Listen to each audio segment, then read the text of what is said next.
कलयुग के प्रारंभ में पवित्र तीर्थ स्थल नैमिषारण्य में 88,000 ऋषि एकत्र हुए।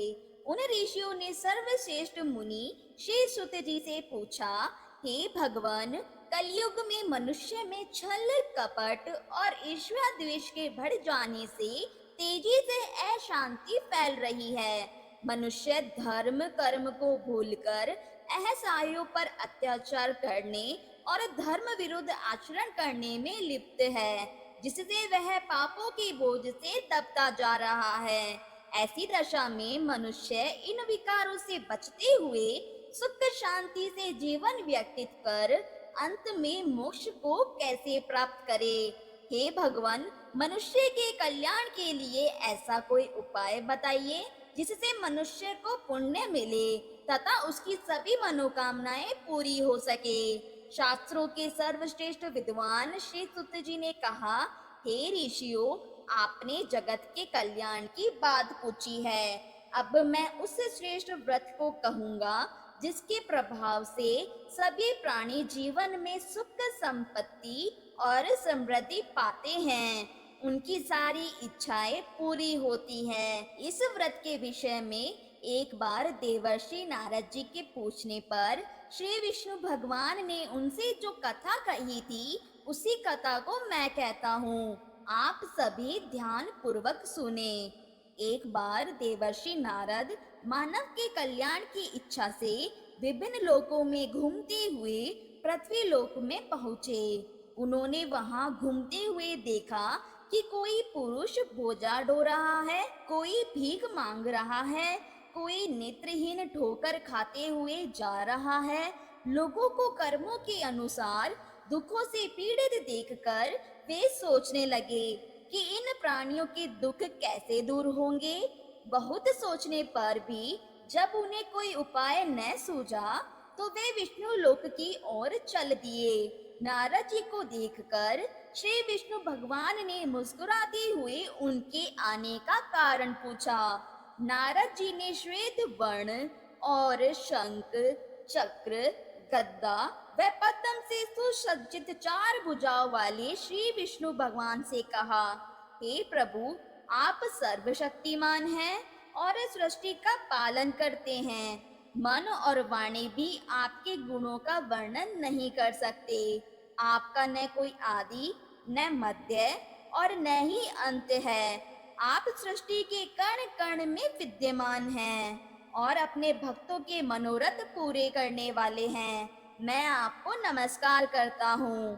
देवर्षि नारद जी की बातें सुनकर श्री विष्णु भगवान मुस्कुराते हुए बोले, हे मुनि श्रेष्ठ, निसंकोच अपने आने का कारण बताइए। नारद जी ने कहा, हे प्रभु, पृथ्वी लोक में मानव अपने अपने कर्मों के अनुसार अनेक प्रकार के दुखों से पीड़ित हो रहे हैं।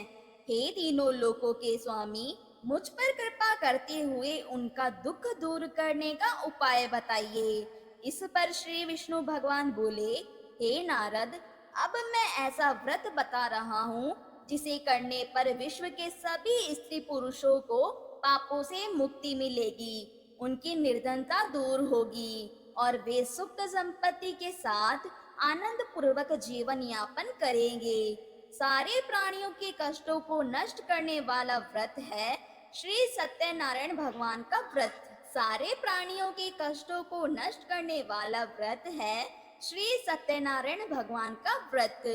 श्री सत्यनारायण भगवान के व्रत का पूर्णिमा और संक्रांति के दिन विशेष महत्व है। वैसे किसी भी दिन स्वच्छ होकर सायकाल में कोई भी मनुष्य श्री सत्यनारायण भगवान की पूजा करे और श्रद्धा पूर्वक प्रसाद और चरणामृत ग्रहण करे तो परिवार सहित उसका कल्याण होगा, उसकी सारी मनोकामनाएं पूरी होगी और उसके घर में धन धान्य की कोई कमी नहीं रहेगी। कलयुग में मनुष्य के मोक्ष का यही एकमात्र सरल व उत्तम उपाय है।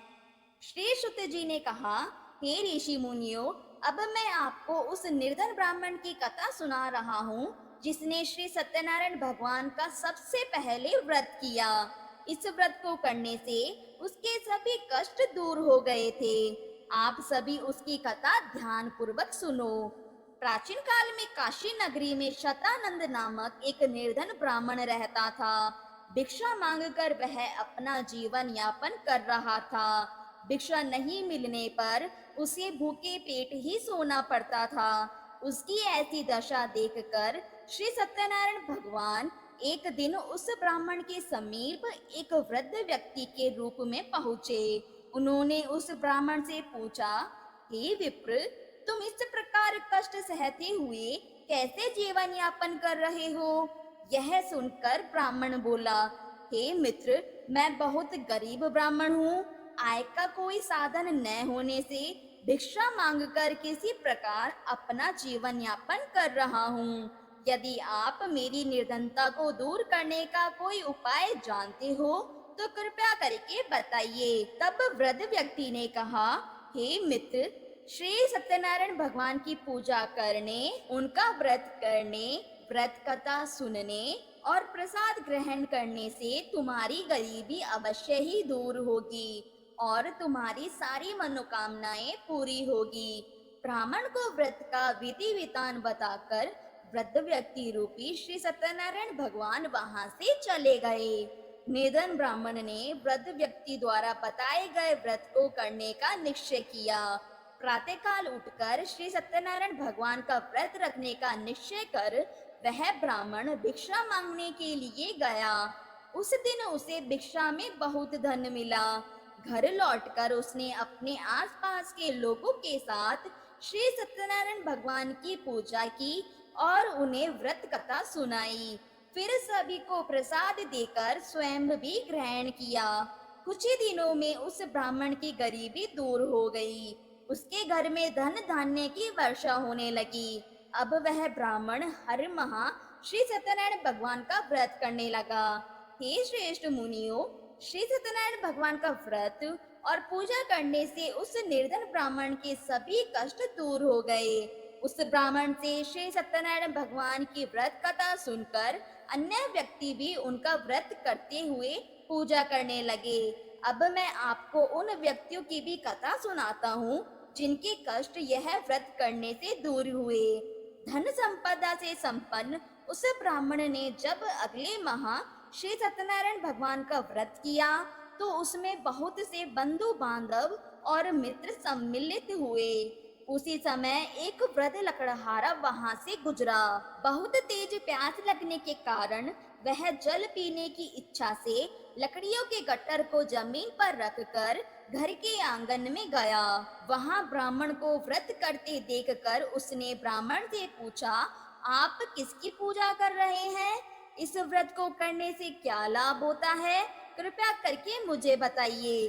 तब ब्राह्मण ने कहा, मैं अपने बंधु बांधवों के साथ श्री सत्यनारायण भगवान का व्रत और पूजन कर रहा हूँ। श्री सत्यनारायण भगवान की कृपा से ही मेरी निर्धनता दूर हुई है और मेरे घर में धन धान्य के भंडार भरे हैं।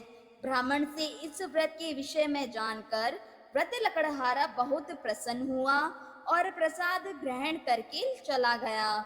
चलते हुए लकड़हारे ने सोचा कि आज इन लकड़ियों को बेचने पर जो धन मिलेगा उस धन से मैं भी श्री सत्यनारायण भगवान की पूजा करूंगा। ऐसा विचार करने के कारण उस दिन उसे लकड़ियों के पहले से अधिक रुपए मिले। उसने उन रुपयों से केले की फली, घी, दूध, दही, गेहूं का आटा और शक्कर आदि सामग्री खरीदी। घर लौटकर उसने अपने परिवारजनों के साथ श्री सत्यनारायण भगवान का व्रत और पूजन किया। श्री सत्यनारायण भगवान की पूजा करने और व्रत कथा सुनने के उपरांत प्रसाद बांटकर उसने स्वयं भी प्रसाद ग्रहण किया। इससे लकड़हारे के घर में धन धान्य की वर्षा होने लगी। श्री सत्यनारायण भगवान की पूजा करते हुए लकड़हारा आनंद पूर्वक जीवन बिताकर अंत में बैकुंठ धाम गया। श्री सुत जी ने कहा, हे श्रेष्ठ ऋषि मुनियों, अब मैं आगे की कथा सुनाता हूँ। प्राचीन काल में कनकपुर में उल्कामुख नामक एक बुद्धिमान राजा था। राजा सत्यवादी और जितेंद्रिय था। वह प्रतिदिन मंदिर जाकर श्री सत्यनारायण भगवान की पूजा करता और निर्धनों को अन्न, वस्त्र आदि देकर उनके कष्ट दूर करता था। उसकी पत्नी सुभद्रा बहुत सुशील व सती साध्वी थी। वह दोनों हर माह श्री सत्यनारायण भगवान का व्रत करते थे। एक बार वे दोनों बहुत से अन्य लोगों के साथ भद्रशिला नदी के किनारे श्री सत्यनारायण भगवान की पूजा कर रहे थे। तभी वहां एक बड़ी नौका आकर रुकी। उस नौका में एक व्यापारी काफी धन कमाकर अपने नगर को लौट रहा था। नौका से उतरकर वह व्यापारी राजा के समीप पहुंचा। राजा को पूजा करते हुए देखकर उसने पूछा, हे राजन, आप किसकी पूजा कर रहे हैं? इस पूजा से क्या फल मिलता है? राजा ने उस व्यापारी से कहा, मैं अपनी प्रजा के साथ श्री सत्यनारायण भगवान की पूजा कर रहा हूँ। इस पूजन वह व्रत के प्रभाव से मेरे राज्य की सारी प्रजा सुखी रहती है। यह कथन सुनकर व्यापारी ने कहा, हे राजन, मैं भी श्री सत्यनारायण भगवान का व्रत करना चाहता हूँ। कृपया मुझे इसकी विधि बताइए। राजा ने व्यापारी को पूरी विधि बता दी। फिर राजा ने व्रत कथा सुनकर अन्य लोगों के साथ व्यापारी को भी प्रसाद दिया और स्वयं भी ग्रहण किया। वह व्यापारी फिर अपने नगर लौट गया। व्यापारी ने घर पहुंचकर अपनी पत्नी लीलावती से कहा, हमारे कोई संतान नहीं है। यदि श्री सत्यनारायण भगवान की अनुकंपा से हमारी कोई संतान हुई तो मैं उनका व्रत अवश्य करूंगा। व्यापारी के ऐसा निश्चय करने के कुछ समय बाद लीलावती गर्भवती हुई और 10वें माह उसने एक सुंदर लड़की को जन्म दिया। व्यापारी ने पुत्री के जन्म पर बहुत खुशियां मनाई, लेकिन व्रत नहीं किया। लीलावती की याद दिलाने पर वह बोला, अभी मैं व्यापार में व्यस्त हूँ। जब मैं इसका विवाह करूंगा तब श्री सत्यनारायण भगवान का व्रत अवश्य करूंगा। यह सुनकर लीलावती चुप रह गई। व्यापारी की पुत्री कलावती शुक्ल पक्ष के चंद्रमा की भांति तेजी से बढ़ने लगी। शीघ्र ही 16 वर्ष बीत गए। एक दिन व्यापारी ने अपनी बेटी को सहेलियों के साथ उपवन में घूमते हुए देखा तो उसे उसके विवाह की चिंता होने लगी। उसने कलावती के लिए सुयोग्य वर ढूंढने के लिए अपने सेवकों को भेजा। उन सेवकों ने कंचनपुर नगर में अत्यंत सुंदर और गुणवान वणिक पुत्र को देखा। सेवकों ने लौटकर व्यापारी को उस वणिक पुत्र के विषय में बताया। उस व्यापारी ने उस लड़के के साथ कलावती का विवाह धूमधाम से कर दिया। कलावती का विवाह भी हो गया, लेकिन व्यापारी ने फिर भी व्रत नहीं किया। लीलावती ने जब अपने पति को याद दिलाया तो उस व्यापारी ने कहा, लीलावती, अभी तो मैं अपने दामाद के साथ व्यापार को जा रहा हूँ। व्यापार से लौटकर श्री सत्यनारायण भगवान का व्रत व पूजन जरूर करूंगा। यह कहकर व्यापारी कई नौकाओं में सामान भरकर अपने दामाद और सेवकों के साथ व्यापार के लिए चला गया। उस व्यापारी के बार बार व्रत का निश्चय करने और फिर व्रत न करने से श्री सत्यनारायण भगवान क्रोधित हो गए। व्यापारी अपने दामाद के साथ रत्नसारपुर नामक नगर में पहुंचकर व्यापार करने लगा। श्री सत्यनारायण भगवान की माया से कुछ चोर राजा के महल में चोरी करके भाग रहे थे। भागते हुए चोरों ने पीछा करने वाले सैनिकों से बचने के लिए चोरी का माल व्यापारी की नावों में छुपा दिया और आसानी से भाग गए। चोरों का पीछा करते हुए सैनिक व्यापारी की नावों के पास पहुंचे। नावों की तलाशी लेने पर उन्हें राजा का चोरी गया धन मिल गया। तब वे सैनिक उस व्यापारी और उसके दामाद को बांधकर राजा चंद्रकेतु के पास ले गए। राजा ने उन दोनों को कारावास में डाल दिया और उनका सारा धन जब्त कर लिया।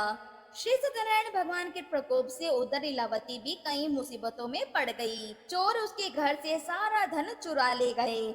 भूख प्यास से व्याकुल कलावती अन्न की चिंता में एक ब्राह्मण के घर गई। वहां श्री सत्यनारायण भगवान की व्रत कथा हो रही थी। कलावती ने भी वहां बैठकर व्रत कथा को सुना और प्रसाद लिया। फिर घर लौटकर उसने अपनी माँ को सारी बात बताई। कलावती से सुनकर लीलावती ने भी श्री सत्यनारायण भगवान का व्रत करने का निश्चय किया। अगले दिन लीलावती ने अपने परिवार के साथ श्री सत्यनारायण भगवान का पूजन किया और फिर सबको प्रसाद बांटकर स्वयं भी ग्रहण किया। लीलावती ने अपने पति और दामाद के शीघ्र घर लौट आने की कामना से यह व्रत किया था।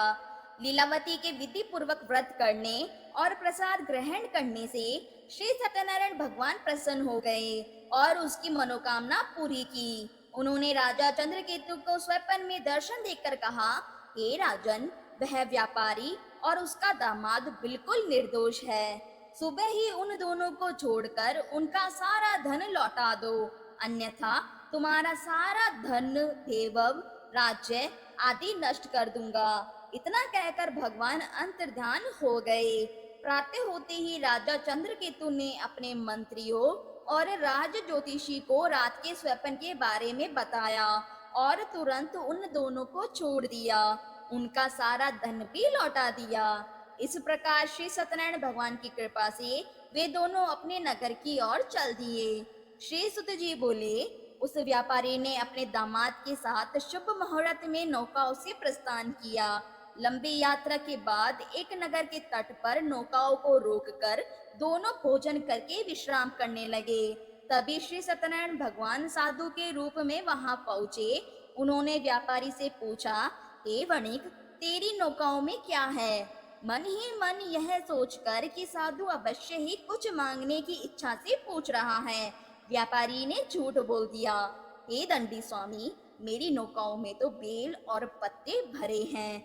व्यापारी के झूठे वचन सुनकर भगवान ने कहा, हे वैश्य, तुम्हारा वचन सत्य होगा। इतना कहकर दंडी वेशधारी भगवान वहां से चले गए। व्यापारी ने जब अपनी नौकाओं में बेल और पत्ते भरे हुए देखे तो वह मूर्छित होकर गिर पड़ा। कुछ देर बाद जब उसकी मूर्छा दूर हुई तो वह विलाप करने लगा। तब उसके दामाद ने कहा, यह सब उस दंडी साधु के श्राप की वजह से हुआ है, अतः हमें उनकी शरण में जाना चाहिए, वही हमें इस विपत्ति से छुटकारा दिलाएंगे। दामाद के वचन सुनकर वह व्यापारी उस दंडी साधु को खोजने लगा। थोड़ी देर ढूंढने के बाद एक वृक्ष के नीचे दंडी साधु को देखकर उस व्यापारी ने उस साधु के चरणों में गिरकर क्षमा मांगी।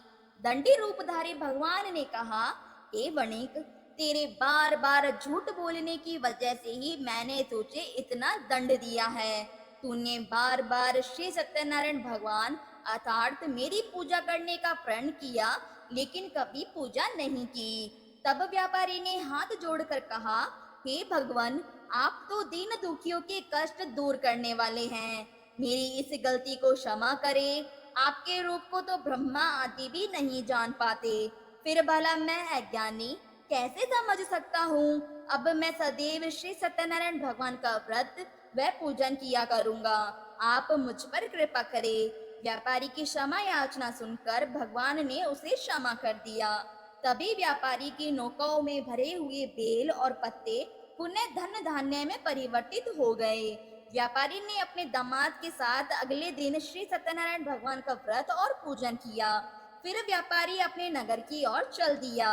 अपने नगर में पहुंचकर व्यापारी ने एक सेवक को अपने घर भेजा।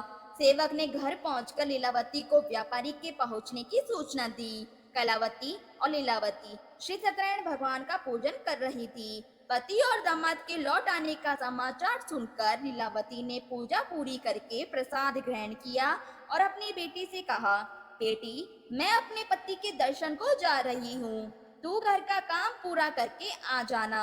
यह कहकर लीलावती चली गई।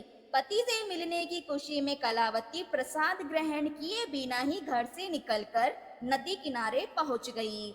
उसके प्रसाद ग्रहण न करने पर भगवान क्रोधित हो गए। उन्होंने व्यापारी की नौकाओं को उसके दामाद सहित नदी में डुबो दिया। अपने पति को वहां न पाकर कलावती जोर जोर से रोने लगी। तब व्यापारी ने कहा, पुत्री, अवश्य ही तुझसे कोई भूल हुई है जिससे भगवान ने तुझे यह दंड दिया है।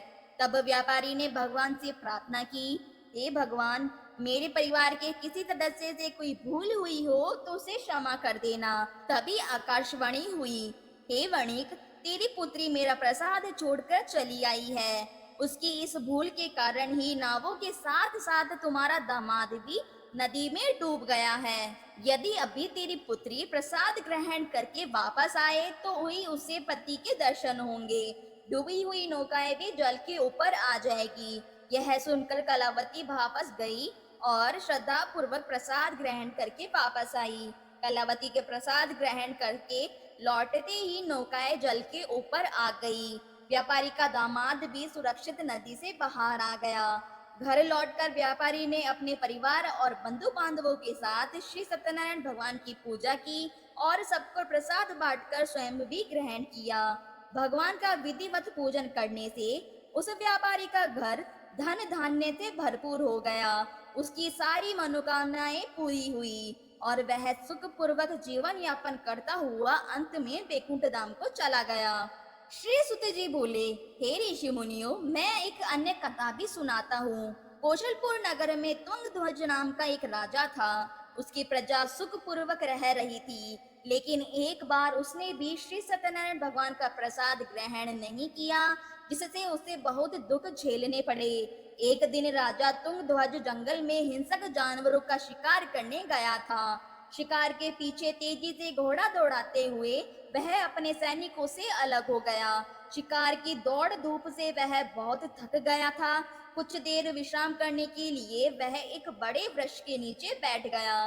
समय भी कुछ ग्वाले श्री सत्यनारायण भगवान का पूजन कर रहे थे।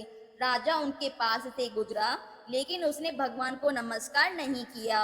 ग्वालों ने पूजा करके राजा को प्रसाद दिया तो उसने उनको छोटे लोग समझकर वह प्रसाद ग्रहण नहीं किया और घोड़े पर सवार होकर अपने नगर को चला गया। महल के पास पहुंचते ही राजा बुरी तरह चौंक गया। महल में आग लग गई थी। जल्द ही पूरा महल जलकर राख हो गया और उसकी पत्नी, पुत्र, पुत्री आदि भी जल गए। तब राज ज्योतिषी ने राजा से कहा, महाराज, आपसे अवश्य ही कोई भूल हुई है। अगर आप उस भूल का प्रायश्चित कर लेंगे तो सब कुछ पहले की ही तरह ठीक हो जाएगा। राजा को तुरंत अपनी भूल ध्यान आ गई। फिर मंदिर जाकर राजा ने श्री सत्यनारायण भगवान से क्षमा मांगी और उनकी पूजा की। पूजा के बाद प्रसाद ग्रहण करने पर भगवान की कृपा से राजा का महल पहले की तरह हो गया। महल में रानी, पुत्र, पुत्री आदि भी सकुशल मिल गए। फिर राजा दीर्घ काल तक श्री सत्यनारायण भगवान की पूजा करता रहा। जीवन के सभी सुखों को भोग कर अंत में राजा तुंगध्वज वैकुंठ धाम को गया। इस प्रकार जो व्यक्ति श्री सत्यनारायण भगवान का व्रत और पूजन करता है, उसके सारे दुख व चिंताएं दूर हो जाते हैं। उसके घर में धन धान्य के भंडार भरे रहते हैं और उसकी सारी मनोकामनाएं पूरी होती है। अंत में मनुष्य सीधे वैकुंठ धाम को जाता है। श्री सुत जी ने कुछ क्षण रुककर कहा, हे श्रेष्ठ मुनियों, पूर्व जन्म में जिन लोगों ने श्री सत्यनारायण भगवान का व्रत किया, उन्हें अगले जन्म में भी सुख मिले। वृद्ध शतानंद ब्राह्मण ने अगले जन्म में सुदामा के रूप में भगवान की पूजा करते हुए अंत में मोक्ष पाया और वैकुंठ धाम को चला गया। उस लकड़हारे ने अगले जन्म में शिवपुरी का राजा बनकर अंत में मोक्ष प्राप्त किया। उल्का मुख नामक राजा अगले जन्म में राजा दशरथ हुए और मोक्ष प्राप्त किया। उस व्यापारी ने मोर ध्वज के रूप में अगला जन्म लिया और अपने पुत्र को आरे से चीरकर भगवान की कृपा से मोक्ष पाया। राजा तुंगध्वज ने मनु के रूप में अगला जन्म लेकर भगवान की भक्ति और सत्कर्म करते हुए मोक्ष प्राप्त किया और वैकुंठ धाम को चले गए। हे श्रेष्ठ मुनियों, श्री सत्यनारायण भगवान का व्रत व पूजन करने से मनुष्य की सभी चिंताएं दूर होती है, उसकी सभी मनोकामनाएं पूरी होती है। घर में धन धान्य के भंडार सदा भरे रहते हैं और अंत में वह जन्म जन्मांतर के चक्र से मुक्त होकर मोक्ष को प्राप्त होता है। बोलो श्री सत्यनारायण भगवान की जय। दोस्तों, आशा करती हूँ आपको यह कथा अच्छी लगी होगी। इसी तरह कथाओं का श्रवण करने के लिए 12 महीने व्रत कथा चैनल को सब्सक्राइब कर लीजिएगा। धन्यवाद।